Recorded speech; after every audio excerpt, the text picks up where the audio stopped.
ଇତିହାସ ବହୁତ ପୁରୁଣା। ନିରଞ୍ଜନ ପାଣିଗ୍ରାହୀ କେତେ ବର୍ଷ ମାଙ୍କ ପୂଜା ହଉଛି। ମୁଁ ଚତୁର୍ଥ କ୍ଲାସ ପାଠ ଛାଡ଼ିକି ମାଙ୍କ ପୂଜା ହଉଛି।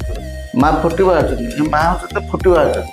ହେଲେ ତାକୁ ମା ଘଣ୍ଟ ଗୋଡ଼େଇ ନା ରଖିଥିବାରୁ ତା ଆଗରୁ ଥିଲା ରତ୍ନେଶ୍ୱରୀ, ଏବେ ଶ୍ରୀ ଶ୍ରୀ ଜୟ ରତ୍ନେଶ୍ୱରୀ ହେଲା। ମାଙ୍କ ମନ୍ଦିର ନିର୍ମାଣ ମାଙ୍କର ମନ୍ଦିର ପୂଜା। ମାଙ୍କ ନାମ ରତ୍ନେଶ୍ୱରୀ ହେବାର ମୁଖ୍ୟ କାରଣ କଣ? ମୁଖ୍ୟ କାରଣ ହେଲା ଆଜି ଆମେ ଅଛେ ଚିକିଟି ପାଖ କେ ନୂଆ ଗାଁ ଥିବା ମା ରତ୍ନେଶ୍ୱରୀ ମନ୍ଦିର ଏବଂ ମାଙ୍କ ଇତିହାସ ବହୁତ ପୁରୁଣା ଏବଂ ସେ ଇତିହାସ ଯିଏ ଜାଣିନାହାନ୍ତି, ଆଜି ଆମ ପାଖରେ ଅଛି ମା ରତ୍ନେଶ୍ୱରୀ ମନ୍ଦିରର ପୂଜାରୀ। ଆଜ୍ଞା ଆପଣଙ୍କ ପରିଚୟ? ନିରଞ୍ଜନ ପାଣିଗ୍ରାହୀ, କଳିଙ୍ଗଦଳା, କେ ନୂଆ ଗାଁ ପାଖ। ଆଉ ମୋତେ 61 ବର୍ଷ ହେଲା। ମାଙ୍କୁ ପୂଜା କରି କେତେ ବର୍ଷ? ମାଙ୍କ ପୂଜା ହଉଛି। ମୁଁ ଚତୁର୍ଥ କ୍ଲାସ ପାଠ ଛାଡ଼ିକି ମାଙ୍କ ପୂଜା ହଉଛି କରୁଛି। ପାଖାପାଖି 50 ବର୍ଷ ହେଲା ଆପଣ 50 ବର୍ଷ କରୁଛି।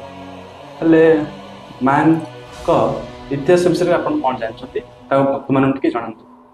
ମାଙ୍କ ଇତିହାସ ବୋଲେ ମା ହେଉଛନ୍ତି ରତ୍ନେଶ୍ୱରୀ। ମା ଶ୍ରୀ ଶ୍ରୀ ଜୟ ରତ୍ନେଶ୍ୱରୀ। ଜୟ ରତ୍ନେଶ୍ୱରୀ ବୋଲେ ମାଙ୍କ ଜୟ ହାତ ଟେକି ମାଙ୍କୁ ଯେ ଝର କରି ମାନସିକ କରି ଯାଇଛି, ସେ ଜୟ ସିନା ହେଇଛି, କେବେ ଫେଲର ହେଇନି ତାର। ସେଥିପାଇଁ ମାଙ୍କର ମନ୍ଦିର ଡେଭଲପ ହେଉଛି। ମାଙ୍କ ପ୍ରତି ସେତିକି ବିଶ୍ୱାସ ଆସୁଛି। ମା ହେଉଛନ୍ତି ଠାକୁରାଣୀ, ମା ଫୁଟି ବାହାରୁଛନ୍ତି। ଏ ମା ହେଉଛନ୍ତି ଫୁଟି ବାହାରୁଛନ୍ତି। ହେଲେ ମନ୍ଦିର ଯେତେବେଳେ ବଡ଼ ହେଲା, ମନ୍ଦିରଟା ବଡ଼ ହେଲେ ମାଙ୍କର ମୂର୍ତ୍ତିଟା ଛୋଟ ହେଇଗଲା। ସେଥିପାଇଁ ମାଙ୍କର ଆବିର୍ଭାବ କରାହେଇକି ମାଙ୍କର ମୂର୍ତ୍ତିଟା ଗୋଟେ ସ୍ଥାପନ ବଡ଼ କରାହେଲା। ମନ୍ଦିରକୁ ଟିକେ ବଡ଼ ଦିଶିବ। ଏମିତି ରତ୍ନେଶ୍ୱରୀ ମା ବିଶ୍ୱାସ ଇଏ କରିଛି, ଆରାଧନା କରିଛି ବା ବିଶ୍ୱାସ ରଖି ଡାକୁଛି। ତାକୁ ମା ଘଣ୍ଟ ଗୋଡ଼େଇ ନା ରଖିଥିବାରୁ ମାଙ୍କ ନାଁରେ ତା ଆଗରୁ ଥିଲା ରତ୍ନେଶ୍ୱରୀ, ଏବେ ଶ୍ରୀ ଶ୍ରୀ ଜୟ ରତ୍ନେଶ୍ୱରୀ ହେଲା। ମାଙ୍କ ନାଁ ହେଉଛି ଜୟ ରତ୍ନେଶ୍ୱରୀ। ଏତିକିରେ ଏମିତି ଚାଲିଛି। ଏଇଟା କରିଦେଲେ ଶେଷାଳ ଗଲେ କଳିଙ୍ଗଦଳା ରାଷ୍ଟ୍ରୀୟ ସେଠାରେ ଅଛି। ସେ ଟାର୍ଣ୍ଣିଂରେ ଏକା ତାଙ୍କୁ ଆକ୍ସିଡେଣ୍ଟ ହେଲା ଯେ ସେ 2 ଜଙ୍ଗ ତଳେ ତାଙ୍କ ବୁଲେଟ୍ ଗାଡ଼ି ପଡ଼ିଲା। ତାଙ୍କୁ ପଡ଼ିଗଲେ, ତାଙ୍କୁ ମାଡ଼ ହେଲା। ସେଠୁ ଏଠି ନେଲେ ଚିକିଟି ଗଡ଼କୁ, ସେଠୁ ମେଡ଼ିକାଲ ଆଣିଲେ, ଏଠି ରଖିଲେ।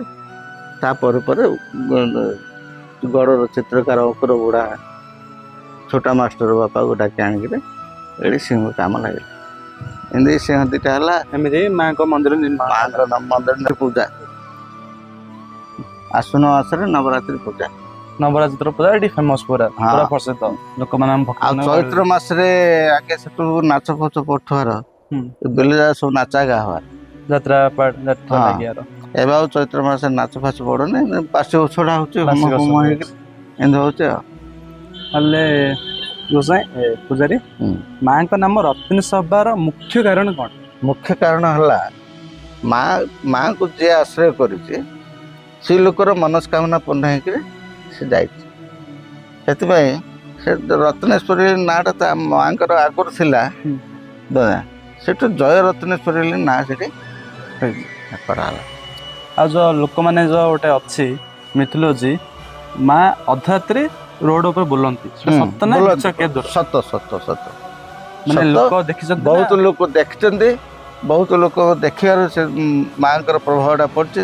ଲୋକଙ୍କର ମଧ୍ୟ ଗୋଟେ ବିଶ୍ୱାସ ଆସିଛି। ମା ଲୋକ ନଜରକୁ ଆସିଛନ୍ତି। ଆଉ ଗୋଟେ କଥା ଅଛି ମୋ ମନରେ ସବୁବେଳେ ଘୁରି ବୁଲୁଛି, ମାଙ୍କ ପାଖରେ ମାନସିକ କଲେ ସେଇଟା କେବେ ବି ଫେଲୁର ହୁଏନି। ସବୁବେଳେ ସମସ୍ତଙ୍କ ମାନସିକ କେବେ ଫେଲୁର ହେବାର ଚାନ୍ସ ନାହିଁ।